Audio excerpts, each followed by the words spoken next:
Underage drinking is a major problem in the United States, and it has become a hot debate topic. Should the drinking age stay at 21, or should it be lowered to age 18 or 19 is the issue at hand.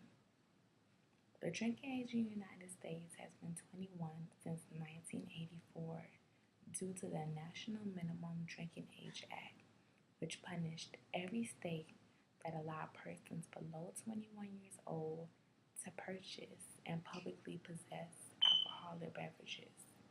Before 1984, the drinking age varied from state to state, and the states with the lower drinking rates saw an increase in alcohol related traffic incidents.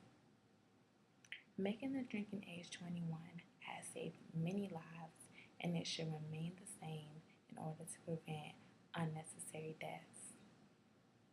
There are many people who believe that the drinking age should be lowered, and there are even groups like Choose Responsibly who claims that the drinking age of 21 is counterproductive and they are trying to push for it to be lowered.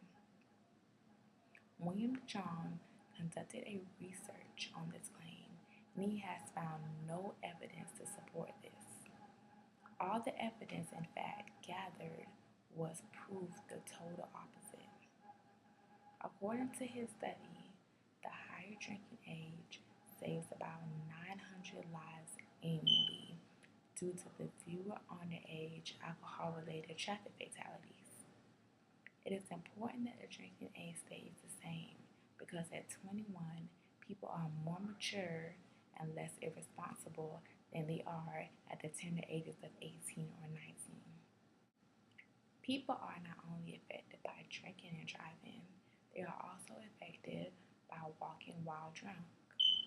Alcohol was present in the bodies of more than one-third of pedestrians killed in car accidents in 2011, many of whom have blood alcohol levels above the legal drinking limit. Alcohol is not only a huge problem when it comes to driving fatalities, it is also a problem on the campuses of colleges and universities. The presidents of these institutions genuinely agree that binge and underage drinking are the single greatest problem facing their schools. This contributes to most of the bad behaviors on campus, such as rape. The United States can learn from other countries without making its own horrible decision.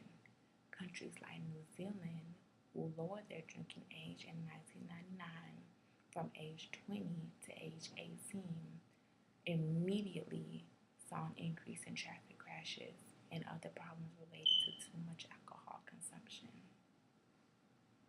There will always be a small number of young people who will do something out of defiance, but there are more who will make more rational decisions to obey the policy, knowing that the laws are strict and it will be tougher and don't want to get in any kind of trouble. So if the laws are strictly enforced, then they will be less likely to take part in this activity. Lowering the drinking age will only open the pool of drinking to younger teenagers who want to go against the grain and experience things before their time. The laws against underage drinking should be more strictly enforced. There are already plans in place to prevent underage drinking through the Department of Justice, also through the Office of Juvenile Justice and Delinquency Prevention.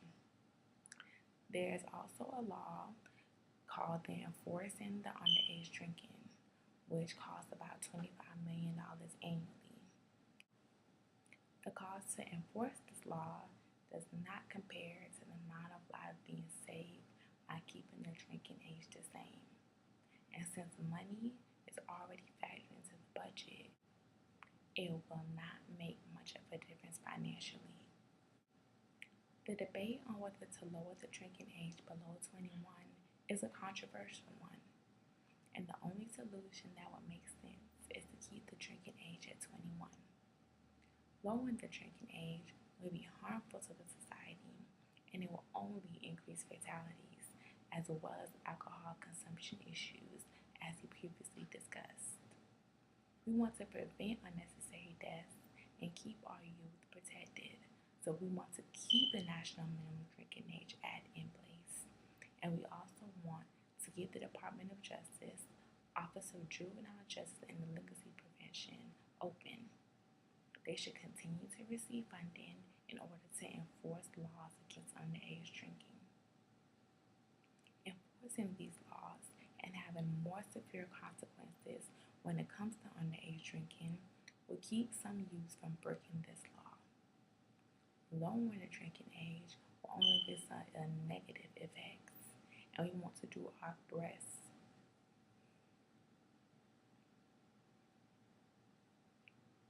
Lowering the drinking age will only result in negative effects, and we want to do our best to prevent any negative outcomes that can come from giving alcohol access to teenagers. At age 18, kids are just graduating high school or are still in high school about to head to college.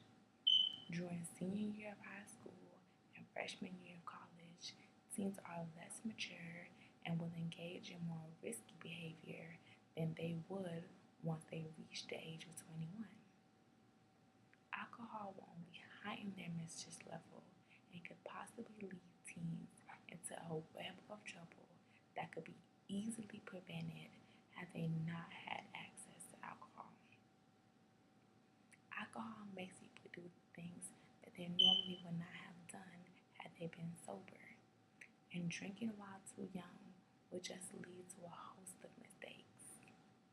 If we can prevent teenagers from making any unnecessary or life-changing mistakes, then we should. We should pull out all the means and all the stops to prevent unfortunate circumstances. Anyone that agrees to allow anyone under the age of 21 to freely drink does not care about their life or the lives of others. Giving teenagers alcohol does not only affect the teenager themselves, but it also affects anyone that may cross paths with the teenager while they are intoxicated. It is in the best interest of the United States to keep the drinking age at 21. We want to keep our families safe, and this is the best way to do so.